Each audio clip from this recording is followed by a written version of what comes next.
Good morning, dear students. How are you? I hope you are fine. Last class I will discuss about large qualitative properties, osmosis and reverse osmosis. Today I will discuss abnormal molecular mass or molar mass and Van Hoff factor. Clear? आज हम लोग abnormal molecular मास या colligative properties हम लोग पीछे classes में discuss कर चुके हैं और वन हाफ फैक्टर का डिस्कस करेंगे। क्लियर? सबसे पहली चीज है कि हम ये जानेंगे कि what do mean by abnormal molecular मास। क्या जानेंगे?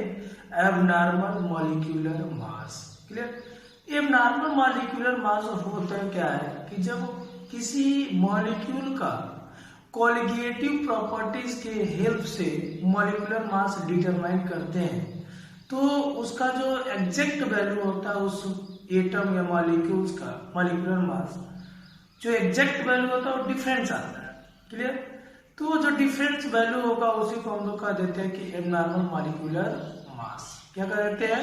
Abnormal molecular mass. Clear? It means जो कॉलिगेटिव प्रॉपर्टीज की हेल्प से मॉलिक्यूलर मास डिटरमाइंड होता है और जो एग्जैक्ट वैल्यू होती है उस मॉलिक्यूल्स का मोलर मास में उसमें डिफरेंस हो उसी को क्या कहते हो? एबनॉर्मल मॉलिक्यूलर मास होता है। क्लियर?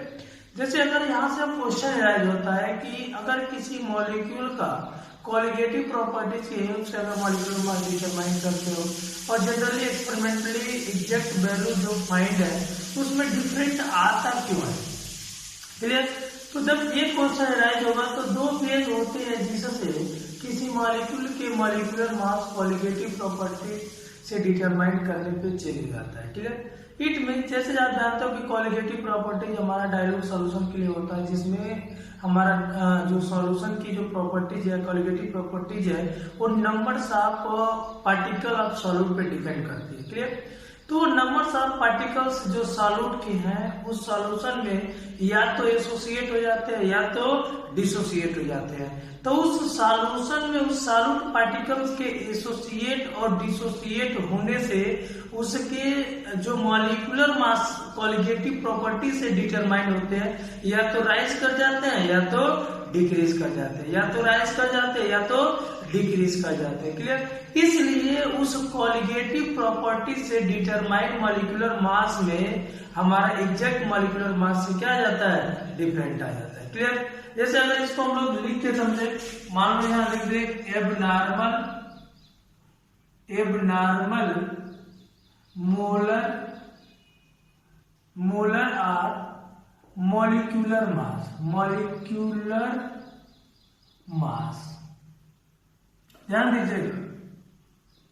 क्लियर? अगर आपसे कोई पूछ दे कि what do mean by abnormal molecular मास या एबनॉर्मल मोलर मास तो आपका दोगे in solution determine the molecular mass of substance determine the molecular mass of a molecule from colligative property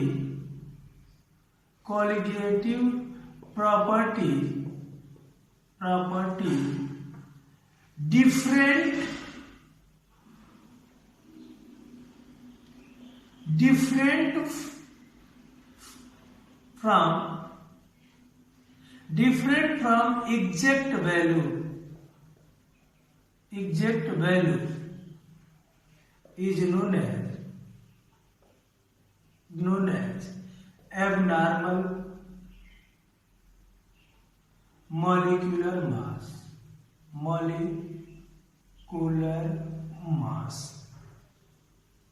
ध्यान दीजिए। करेक्ट? एक सॉल्यूशन में determine the molecular mass of molecule from colligative property different from exact value is known as abnormal molecular mass. कहने का मतलब अभी मैंने बताया कि जो कॉलिगेटिव प्रॉपर्टी से मॉलिक्यूलर मास डिटरमाइंड होता है वो अपने एग्जैक्ट वैल्यू से क्या होता है, डिफरेंट होता है, और एग्जैक्ट वैल्यू से जब डिफरेंट होगा तो वही क्या कहलाएगा, एबनॉर्मल मॉलिक्यूलर मास कहलाएगा। क्लियर। अब यहाँ पे लिखोगे कि this factors arises due to two causes से राइज होते हैं। पहला क्या होता है, एसोसिएशन, और दूसरा क्या होता है, डिसोसिएशन। पहला काज क्या होता है, एसोसिएशन, और दूसरा काज क्या होता है, डिसोसिएशन। क्लियर। मीन्स पहला काज एसोसिएशन, दूसरा काज डिसोसिएशन। क्लियर। एसोसिएशन का मतलब मैं थोड़ा सा बता रहा हूँ, अभी डिटेल स्टडीज के बारे में करेंगे, इसका कैलकुलेशन वैल्यू भी निकालेंगे, बट यहाँ पे जान लो एसोसिएशन का मीनिंग बस ये होता है कि अगर Na पार्टिकल्स हैं या Na मॉलिक्यूल्स हैं, ये एसोसिएट होके एक हो जाए। देखो Na पार्टिकल्स थे, और जब एसोसिएट हो गए तो क्या बन गए, An बन गए। और यहाँ पे क्या है, An पार्टिकल्स थे, डिसोसिएट होके Na बन गए। मेरे कहने का मीनिंग कि अब कोई मॉलिक्यूल Na था, ये इकट्ठा होके An बन गए, ये एसोसिएट हो गया।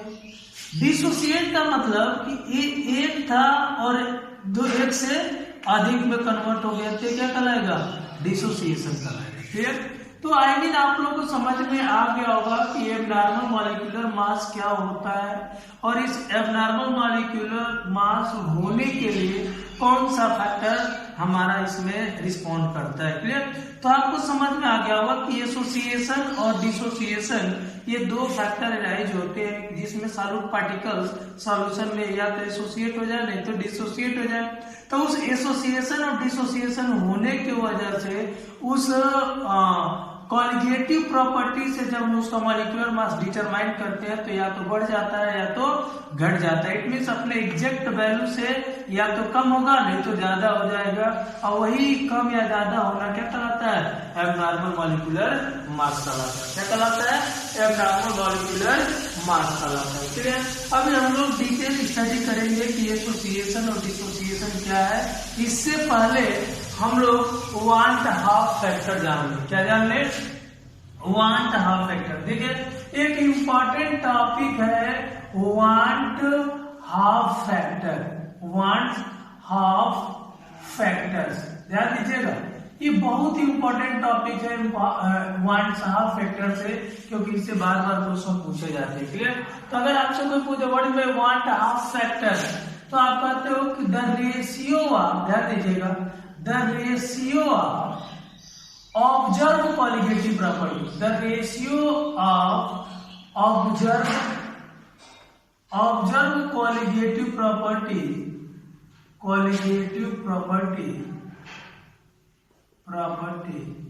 and normal colligative properties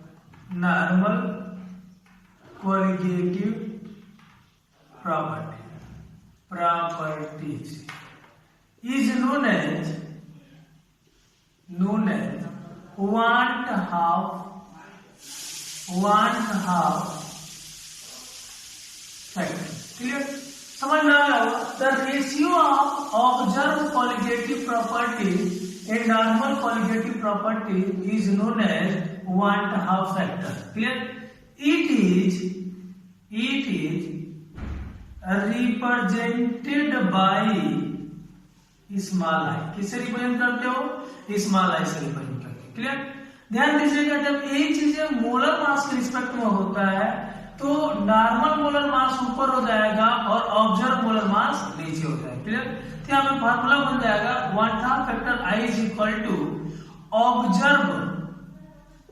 observe colligative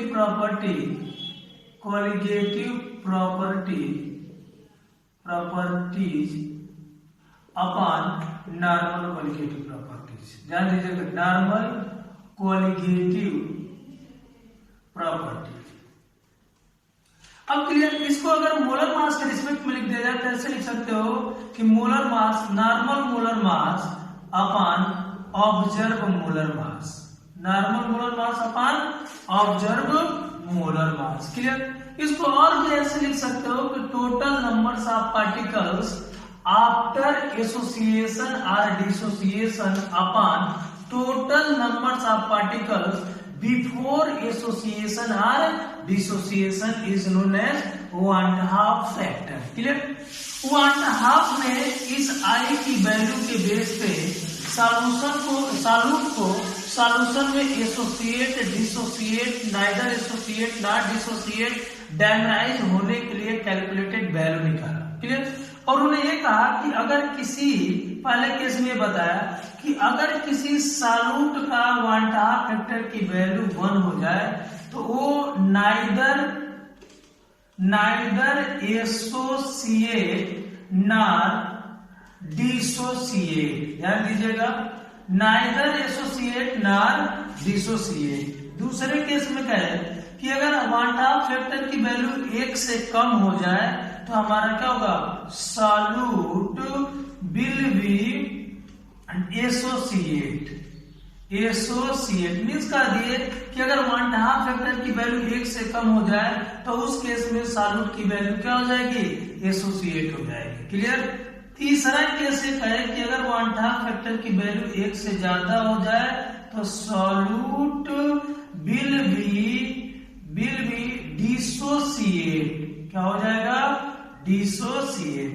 चौथे पॉइंट में कह दिए कि अगर आई की वैल्यू 1/2 हो जाए तो हमारा क्या हो जाएगा, डायमराइज हो जाएगा। क्या हो जाएगा, डायमर हो जाएगा। मेरी बात समझ में आ गई होगी क्लियरली। अब हम लोग ध्यान देते हैं कि अगर किसी इलेक्ट्रोलाइट सब्सटेंस का कॉलिगेटिव प्रॉपर्टी के रूप में यूज किया जा रहा है क्लियर सॉल्यूट को, जैसे मान लो हमारा कोई कोवेलेंट कंपाउंड हो सकता है, कोई आयनिक कंपाउंड हो सकता है। क्लियर? तो उस कोवेलेंट कंपाउंड्स और आयनिक कंपाउंड्स के लिए 1/2 फैक्टर कैसे हम लोग डिटरमाइन करते हैं, क्योंकि 1/2 फैक्टर के बेसिस पे आपको जितने भी कॉलिगेटिव प्रॉपर्टीज है उस पे क्वेश्चन आता है। क्योंकि अगर सॉल्यूट देगा, अगर सॉल्यूट का 1/2 फैक्टर निकालना आपको नहीं पता है तो आप कैलकुलेशन तो करोगे कॉलिगेटिव प्रॉपर्टीज की हेल्प से, लेकिन अगर उस 1/2 फैक्टर की वैल्यू आपने नहीं पुट किया, अगर वो 1/2 फैक्टर की वैल्यू 1 से ज्यादा है तो उस केसेस में आपका सॉल्व किया हुआ क्वेश्चन क्या हो जाएगा, गलत हो जाएगा। Clear?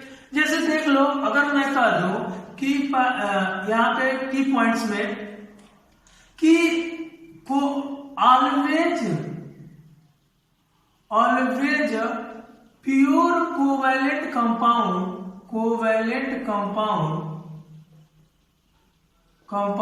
Of 1/2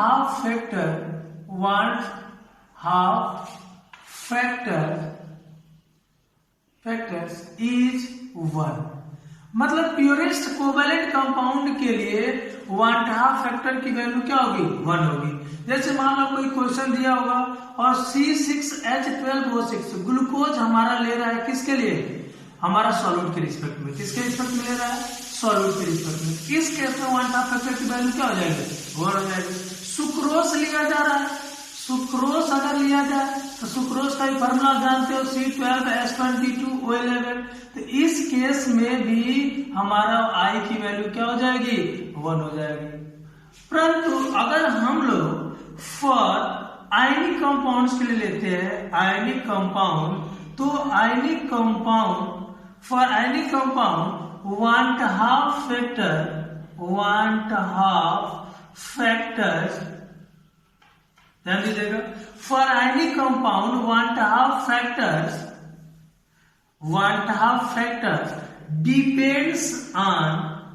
depends on number of ions. किस पे डिपेंड करता है, number of ions. For example हम लोग समझते हैं, मान लो सपोज ले लीजिए सोडियम क्लोराइड को जब एक्वस मोड में लेंगे तो ये एसोसिएट नहीं डिसोसिएट होगा। इट मीन सोडियम आयन और क्लोराइड आयन में चेंज हो जाएगी। और इस केसेस में आपको आई की वैल्यू पूछ दिया जाए तो numbers of cation plus number of anion, how much cation 1, how much anion 1, then 1/2 factor I is equal to क्या होगा, 2 होगा। अब यहाँ से क्लियर हो रहा है कि 1.5 फैक्टर की वैल्यू 1 से ज्यादा है, तो सोडियम क्लोराइड को जब भी हम लोग सॉल्वेंट में डालेंगे तो ये क्या होगा, डिसोसिएट होगा। क्या होगा, डिसोसिएट होगा। एक और एग्जाम्पल हम लोग जानते हैं, मान लो हम लोग MgCl2 ले लिए, MgCl2 को एक्वस मोड में एनालाइज करते हैं तो Mg2 प्लस और 2Cl माइनस में टूट जाएगा। अब यहाँ पे 1.5 फैक्टर की वैल्यू पूछ दिया जाए तो देखो कितने का टाइम है 1 और कितने नाइन है 2, तो 1.5 फैक्टर आई की वैल्यू कितना हो जाएगा, 2 हो जाएगा। क्लियर। तो आप इस तरीके से किसी भी आयनिक या कोवैलेंट कंपाउंड्स का 1.5 फैक्टर डिटरमाइन कर सकते हो, या दूसरे वर्ड में कह सकते हो कि जो 1.5 फैक्टर की वैल्यू है हमारा इलेक्ट्रोलाइट और नॉन इलेक्ट्रोलाइट, तो जो नॉन इलेक्ट्रोलाइट्स है उसके लिए ऑलवेज 1 है, और जो इलेक्ट्रोलाइट्स आ रहा है उसके लिए हमारा क्या है, नंबर्स ऑफ आयंस पे डिपेंड कर रहा है। क्लियर। जितने नंबर्स ऑफ आयंस होंगे उतने ही उसके क्या होंगे, उतने ही उसके क्या होंगे, 1.5 फैक्टर की वैल्यू होगी। क्लियर। और आप पीछे क्लासेस में पढ़े होगी जस्ट कि 1.5 फैक्टर अगर आई की वैल्यू 1 के बराबर हो जाए तो हमारा solute neither dissociate nor associate, but अगर आई की वैल्यू 1 से कम हो जाए तो हमारा सॉल्यूट सॉल्वेंट में क्या हो जाएगा, एसोसिएट हो जाएगा। एसोसिएट होने का मीनिंग अभी मैंने बताया कि कई सारे मॉलिक्यूल्स मिलकर एक हो जाए, एसोसिएट। क्लियर। या कई सारे सब्सटेंसेस मिलकर एक हो जाए, एसोसिएट। डिसोसिएट का मीनिंग एक टूट कर कई हो जाए, हमारा क्या हो गया, डिसोसिएट हो गया। डायमराइज का मीनिंग एक सेम मॉलिक्यूल 2 मोल मिलकर हमारा क्या हो जाए, एक बन जाए, डायमराइज हो जाए, तो हमारा क्या कहलाता है, डायमर। तो डायमर होने के लिए 1.5 फैक्टर की वैल्यू कितना होना पड़ेगा, 1/2 होना पड़ेगा। कितना होना पड़ेगा, 1/2 होना पड़ेगा। डियर स्टूडेंट्स, अब हम लोग इस कॉलिगेटिव प्रॉपर्टीज में इस 1.5 फैक्टर के इंपॉर्टेंस को समझेंगे क्या होता है। तो हम लोग कहते हैं modified form of colligative property. अब हम लोग मॉडिफाइड फॉर्म लिखते हैं किसका, कॉलिगेटिव प्रॉपर्टीज का। क्लियर। देखो modified form of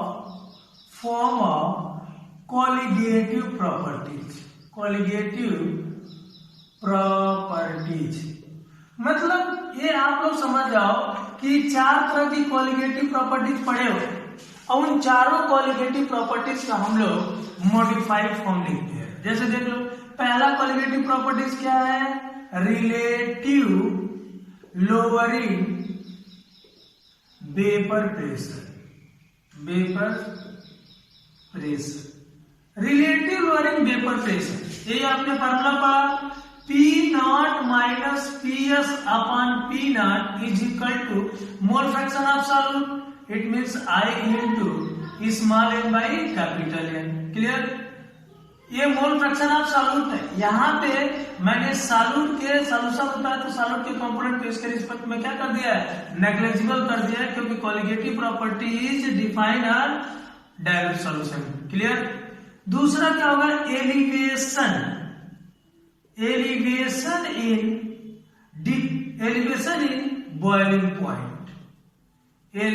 in boiling point। पीछे क्लासेस में हमने पढ़ चुका है कि एलिवेशन इन बॉइलिंग पॉइंट्स क्या होता है। क्लियर। तो एलिवेशन इन बॉइलिंग पॉइंट के रिस्पेक्ट में कहो तो delta TB is equal to I into KB into molality. ध्यान दीजिएगा, delta TB elevation in boiling point, I क्या है, 1.5 फैक्टर, KB क्या है, इब्लियोस्कोपिक कांस्टेंट, और M क्या है, मोलालिटी। क्लियर। तीसरा कॉलिगेटिव प्रॉपर्टीज क्या है, depression in freezing point depression, delta TF equal to IKF into molality.